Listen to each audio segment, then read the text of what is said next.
Hello guys, आज की video होने वाली है बहुत ही ज़्यादा हॉरर। इतनी हॉरर कि इस वीडियो को देखने के बाद आपको नींद नहीं आएगी।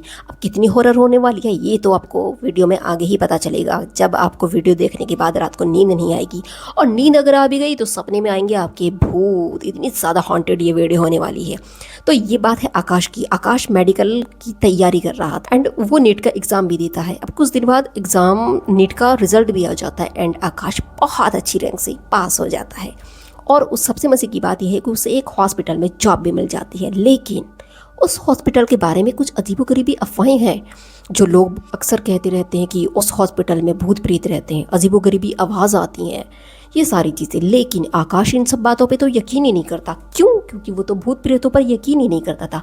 अब आकाश की वाइफ जब इस बात को सुनती है तो वो भी शॉक्ड हो जाती है। अपने हस्बैंड से कहती कि नहीं, आप वहाँ पर नहीं जाएंगे, कुछ भी हो सकता है। लेकिन आकाश तो भूत प्रेत पे यकीन ही नहीं करता। तो वो कहता है कि नहीं, भूत प्रेत कुछ नहीं होते, मुझे ज्वाइन करने दो, सैलरी बहुत अच्छी है।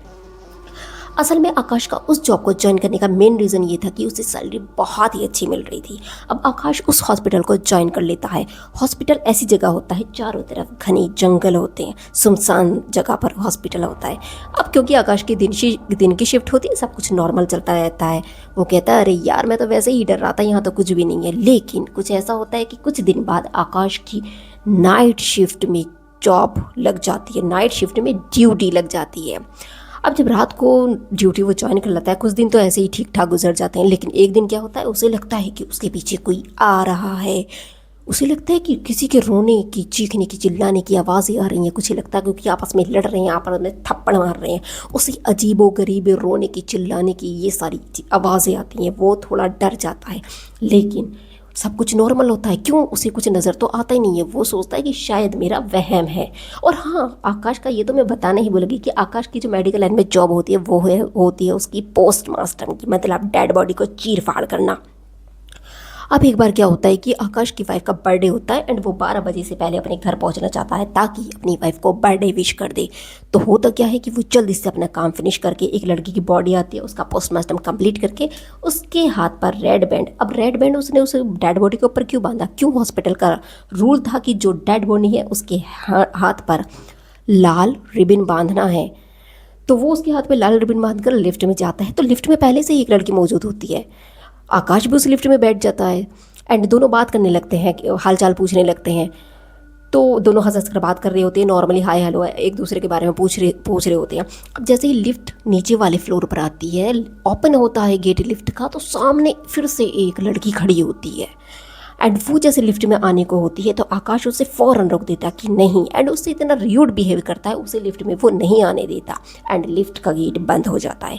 अब जो लिफ्ट में लड़की थी वो उससे कहती कि आकाश, यू आर वेरी बैड, तुमने उस लड़की से कितना र्यूडली बात करी एंड उसे लिफ्ट में भी नहीं आने दिया। वो गुस्सा करती है। आकाश कहता है कि तुम्हें नहीं पता, ये वो लड़की थी जिसका मैं अभी पोस्टमार्टम करके आया था। वो तो डेड थी क्योंकि उसके हाथ में रेड बैंड बंधा हुआ था, इसलिए मैंने उसे अंदर लिफ्ट में नहीं आने दिया क्योंकि वो भूत थी। अब वो लड़की थोड़ा नॉर्मल हो जाती है ये सुनकर एंड मुस्कुराकर आकाश की तरफ ऐसे देखती है और अपना हाथ ऐसे करती है। तो लिफ्ट वाली लड़की के हाथ में भी रेड बैंड बंधा होता है। अब आकाश बहुत बुरी तरीके से डर जाता है, इतना डर जाता है कि बेहोश हो जाता है एंड अगले दिन उसकी आंखें खुलती हैं अपने बिस्तर पर। अब ये जो मैंने आपको बताया, मुझे उम्मीद है कि आपको बहुत ही ज़्यादा डरावनी ये कहानी लगी होगी, क्योंकि है ही सच में डरावनी। अब आकाश को ये नहीं पता कि ये इंसिडेंट उसके साथ जो हुआ था वो सच में था या उसका ड्रीम था। आप कमेंट में ज़रूर बताएं, क्योंकि ये जो घटना है ये 2008 की है और ये रियल घटना है जो मैंने आपको कहानी सुनाई है। तो आज की मेरी हॉन्टेड वीडियो आपको कैसी लगी? अच्छी लगी हो तो लाइक ज़रूर करना और हाँ, चैनल को सब्सक्राइब करना ज़रूर, मतलब भूलना मत कर देना। मिलते हैं फिर नेक्स्ट वीडियो में, तब तक के लिए बाय बाय।